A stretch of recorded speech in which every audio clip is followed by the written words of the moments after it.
मध्ये स्पेसिफिक परळीचं गुन्हेगारीकरण त्याच्यावर बरीच आता चर्चा होऊ लागली. मग एका वर्षामध्ये 109 मृतदेह आढळून आले वगैरे.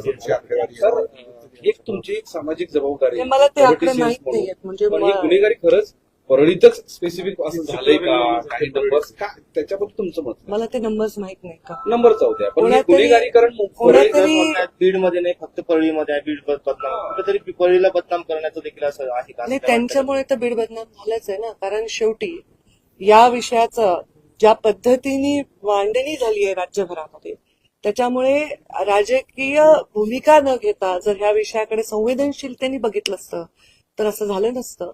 आम्ही बीडमध्ये राहतो आणि बीडमध्ये आम्ही रोज राहतो. एक महिला आहे, मी आज बीडमध्ये काम करते, एक महिला राजकारणी आहे. बीड ज्या जिल्ह्याने एका स्त्रीला नेता म्हणून स्वीकारलंय, खासदार राहिलेले आहेत तिथे केशर काकू क्षीरसागर, रजनीताई पाटील, प्रीतम मुंडे, विमलताई मुंडेला पालकमंत्री राहिल्या.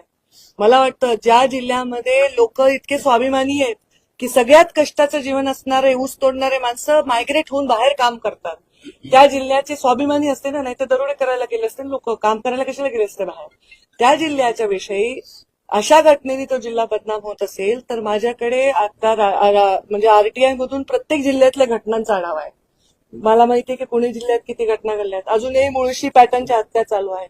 नागपूरमध्ये परवा मी अधिवेशनात असताना एका महिलेला पेट्रोल भरत असताना तिने एका तरुण लोकांवर थांबवलं म्हणून नाक घासून तिला पायावर चपलेवर तिला माफी मागायला.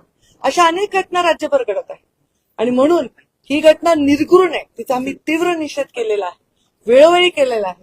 तुम्ही मलाच का सिद्ध करायला लावताय की मी बोलत नाहीये, मी हे करत नाहीये? माझी भूमिका काय आहे? मी पर्यावरण मंत्री आहे. माझ्याकडे ती भूमिका असती तर मी त्या भूमिकेत बोलायला पाहिजे. दुसऱ्यांच्या भूमिकेत हस्तक्षेप करणं माझं काम.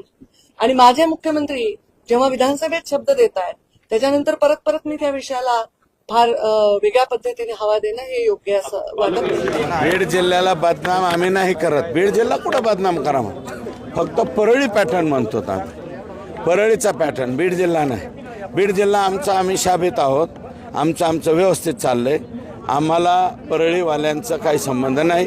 तुमचा परळी पॅटर्न बदनाम होतं. आमच्या आष्टीतल्या लोकांनी कोणाच्या जमिनीवर जे आहे कोणी पीक विमा भरलेला एक शेतकरी दाखवा, पाटोद्यातला दाखवा, शिरूरमधला दाखवा, बीडमधला दाखवा, गेवराईतला दाखवा, धारूरमधला दाखवा, वडवणीचा दाखवा, माजलगावचा दाखवा, केजचा दाखवा आणि अंबाजोगाईचा. फक्त परळीचेच लोक का विमा भरतायत? सगळ्या जिल्ह्यात भरतायत आणि संपूर्ण राज्यात भरतायत. पण बदनामीचं कार आम्ही कुठं बदनाम करतो? बदनाम फक्त तुमची, फक्त परळीचेच लोक तुमच्याशिवाय असं वागू शकतात काय? कृषी मंत्री तुमचाच, परळीचा पॅटर्न तुमचाच आणि या